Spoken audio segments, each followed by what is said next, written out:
Selamat pagi Bapak Ibu dan saudara yang dikasihi Tuhan. Senang sekali pagi ini kita dapat bertemu kembali dalam doa pagi. Kita akan menjalani sepanjang hari ini dengan banyak sekali aktivitas. Karena itu alangkah indahnya tatkala kita memulai segala sesuatu bersama-sama dengan Tuhan. Kita bersama-sama memasuki doa pagi dan mengawalinya terlebih dahulu dengan doa. Mari kita berdoa. Kami bersyukur kepadamu Bapa, oleh anugerah-Mu dan kasih-Mu, kami boleh menikmati hari baru pemberian Tuhan hari ini. Berkat-Mu, penyertaan-Mu, pertolongan-Mu, itulah yang menjadi kekuatan dalam kami menjalani hari ini, apapun aktivitas, tugas dan pekerjaan kami. Karena itu, kami membuka hati dan pikiran kami untuk Tuhan tuntun dan Tuhan arahkan dalam berkat firman-Mu yang kami baca serta renungkan. Dalam nama Yesus kami berdoa. Amin. Saudara, renungan kita pagi ini bertema memberi dan bacaan diambil dari 2 Korintus pasal 9 ayat 1 sampai 15. Demikian pembacaan Alkitab kita. Tentang pelayanan kepada orang-orang kudus tidak perlu lagi aku menuliskannya kepada kamu. Aku telah tahu kerelaan hatimu tentang mana aku menggahkan kamu kepada orang-orang Makedonia. Kataku, Akhaya sudah siap sedia sejak tahun yang lampau, dan kegiatanmu telah menjadi perangsang bagi banyak orang. Aku mengutus saudara-saudara itu agar kemegahan kami dalam hal ini atas kamu jangan ternyata menjadi sia-sia, tetapi supaya kamu benar-benar siap sedia seperti yang telah kukatakan, supaya apabila orang-orang Makedonia datang bersama-sama dengan aku, jangan mereka mendapati kamu belum siap sedia, sehingga kami untuk tidak mengatakan kamu merasa malu atas keyakinan kami itu. Sebab itu aku merasa perlu mendorong saudara-saudara itu untuk berangkat mendahului aku, supaya mereka lebih dahulu mengurus pemberian yang telah kamu janjikan sebelumnya, agar nanti tersedia sebagai bukti kemurahan hati kamu dan bukan sebagai pemberian yang dipaksakan. Camkanlah ini, orang yang menabur sedikit akan menuai sedikit juga, dan orang yang menabur banyak akan menuai banyak juga. Hendaklah masing-masing memberikan menurut kerelaan hatinya, jangan dengan sedih hati atau karena paksaan. Sebab Allah mengasihi orang yang memberi dengan sukacita. Dan Allah sanggup melimpahkan segala kasih karunia kepada kamu, supaya kamu senantiasa berkecukupan di dalam segala sesuatu, dan malah berkelebihan di dalam pelbagai kebajikan. Seperti ada tertulis, Ia membagi-bagikan, Ia memberikan kepada yang miskin, kebenarannya tetap untuk selamanya. Ia yang menyediakan benih bagi penabur dan roti untuk dimakan, Ia juga yang akan menyediakan benih bagi kamu dan melipat gandakannya dan menumbuhkan buah-buah kebenaranmu. Kamu akan diperkaya dalam segala macam kemurahan hati yang membangkitkan syukur kepada Allah oleh karena kami. Sebab pelayanan kasih yang berisi pemberian ini bukan hanya mencukupkan keperluan-keperluan orang-orang kudus, tetapi juga melimpahkan ucapan syukur kepada Allah. Dan oleh sebab kamu telah tahan uji dalam pelayanan itu, mereka memuliakan Allah karena ketaatan kamu dalam pengakuan akan Injil Kristus dan karena kemurahan hatimu dalam membagikan segala sesuatu dengan mereka dan dengan semua orang. Sedangkan di dalam doa mereka juga merindukan kamu oleh karena kasih karunia Allah yang melimpah di atas kamu. Syukur kepada Allah karena karunia-Nya yang tak terkatakan itu. Saudara yang dikasihi Tuhan, teks kita pagi ini memperlihatkan Rasul Paulus yang sedang mengurus pengumpulan persembahan kepada orang-orang kudus di Yerusalem. Paulus mendorong orang-orang Korintus untuk bermurah hati dengan meneladani orang-orang Makedonia. Tetapi sebaliknya juga pada saat yang bersamaan, Paulus juga mendorong orang-orang Makedonia mencontoh orang-orang Korintus. Betapa indahnya bukan persekutuan yang dapat saling mendorong dalam perbuatan kasih satu terhadap yang lain. Persekutuan yang dapat saling menginspirasi dalam hidup, saling memberi dan berbagi. Bicara tentang berbagi atau memberi, ada catatan menarik dari William Barclay dalam tulisannya. Disebutkan 4 cara seseorang memberikan sebuah pemberian. Pertama, sebagai sebuah kewajiban. Kedua, memberi semata-mata untuk memperoleh kepuasan diri. Ketiga, memberi dengan motif reputasi. Dan keempat, memberi karena dorongan kasih. Mari kita lihat satu persatu. Yang pertama, seseorang yang memberi sebagai suatu kewajiban bisa saja melaksanakan tuntutan untuk bermurah hati.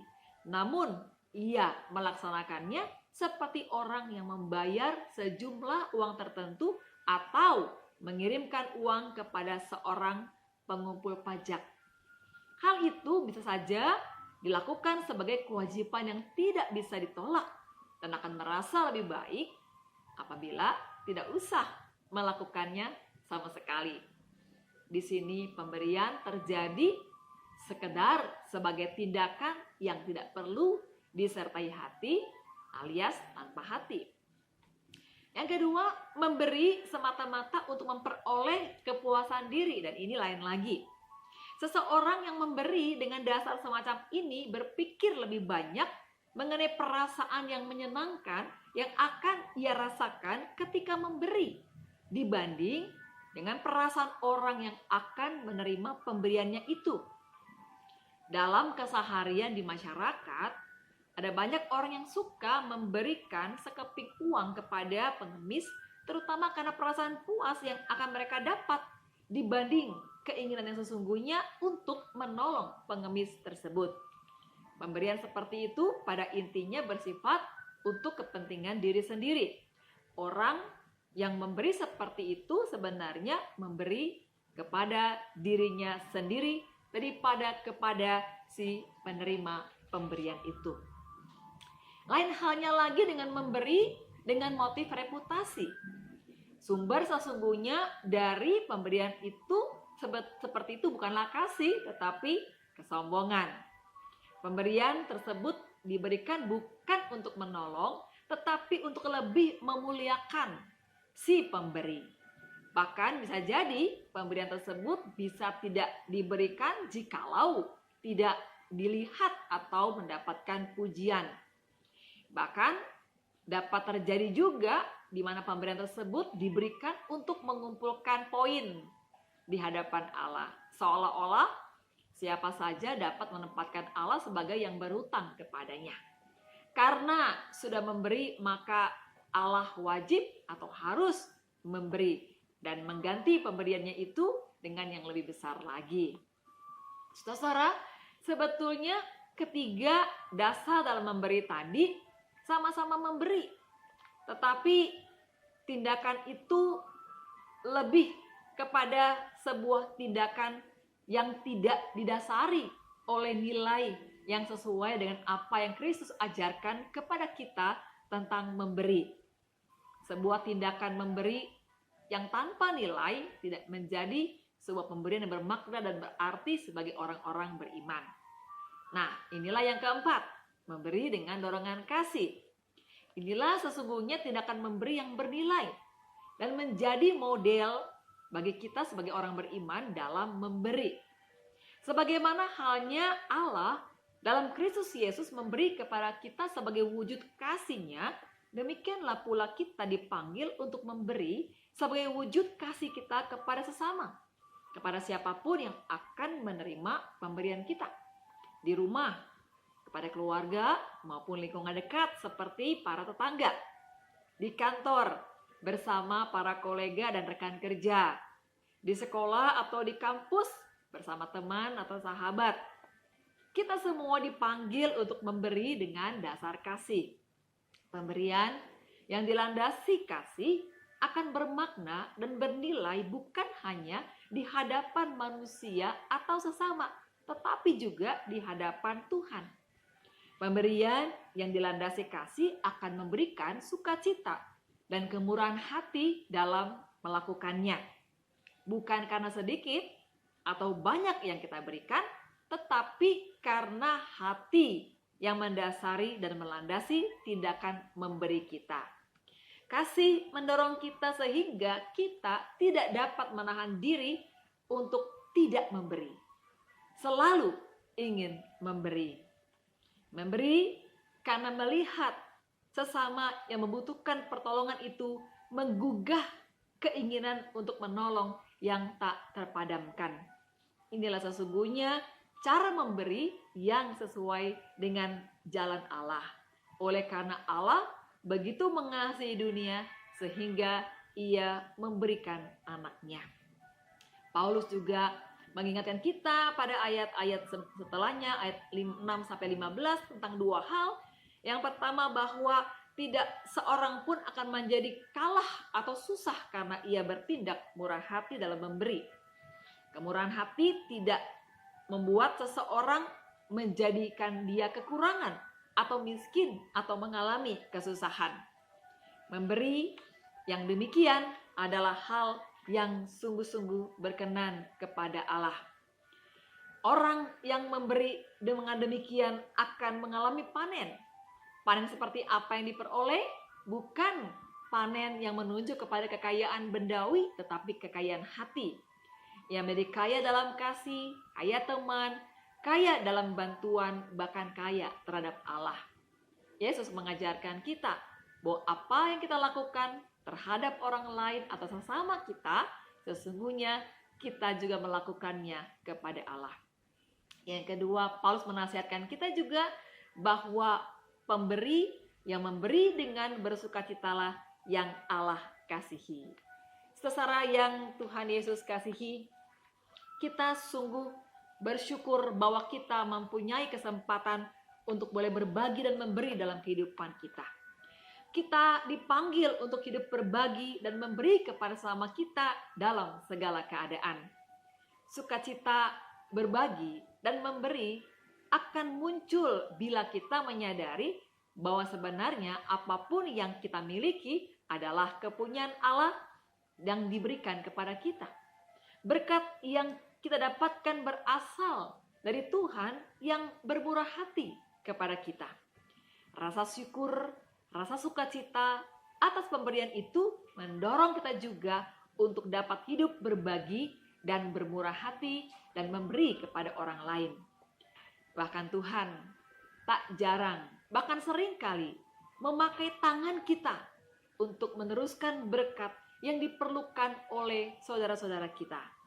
Entahkah itu dalam wujud materi, waktu, tenaga, support, semangat, doa, dan sebagainya. Bahkan sebagaimana yang Paulus katakan dalam ayat 12-14, bisa jadi apa yang sedang kita lakukan untuk sesama kita menjadi jawaban doa mereka kepada Tuhan. Tuhan mengabulkan permohonan mereka melalui kita. Dan karena itu, apa yang kita lakukan telah menciptakan syukur dalam hati orang-orang yang menerima kebaikan dan pemurahan hati kita untuk bersyukur kepada Allah. Karena itu Paulus mengakhiri teks ini dengan mengatakan, syukur kepada Allah karena karunia-Nya yang tak terkatakan itu. Mereka yang menerima karunia bukan hanya yang menerima pemberian kita, tetapi bahkan juga kita yang melakukan dan mengambil tindakan memberi kepada sesama kita. Saudara, hari ini banyak orang akan kita jumpai dimanapun kita berada. Mari kita terus bersukacita dan terus bersemangat dalam hidup memberi dan berbagi, melanjutkan karya kasih Allah, meneruskan berkat Allah yang telah kita terima. Tuhan memberkati kita. Amin. Bapa yang maha baik, kami sungguh bersyukur kepadamu karena kami boleh menerima dan menikmati begitu banyak berkat yang tak terkatakan. rahmat dan karunia yang tak mampu kami hitung dalam kehidupan kami setiap hari dan juga pada hari ini, di hari yang baru yang Tuhan berikan kepada kami. Kami mohon berkat dan hikmat-Mu yang terus menguatkan kami, memampukan kami, dan mendorong kami dalam kasih untuk senantiasa dalam sukacita kami memberi dan bermurah hati kepada orang-orang di sekitar kami. Siapapun mereka yang hari ini kami jumpai, biarlah menjadi jalan untuk kami meneruskan berkat Tuhan kepada mereka, sehingga hati kami bersukacita sebagaimana halnya mereka pun bersukacita karena boleh menikmati berkat Tuhan yang terjadi melalui dan di dalam kehidupan kami. Terima kasih Bapa. Kami serahkan hari ini pekerjaan kami, tugas dan tanggung jawab kami, serta semua hal-hal yang akan kami lakukan di dalam pertolongan, di dalam penyertaan, dalam berkat Tuhan yang tak berkesudahan sepanjang hari ini bahkan senantiasa. Di dalam nama Yesus Kristus kami berdoa dan bersyukur. Amin.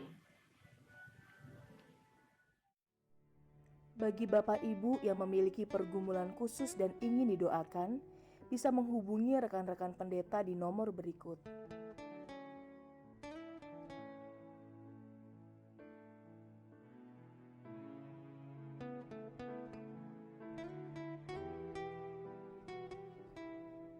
Tuhan Yesus memberkati.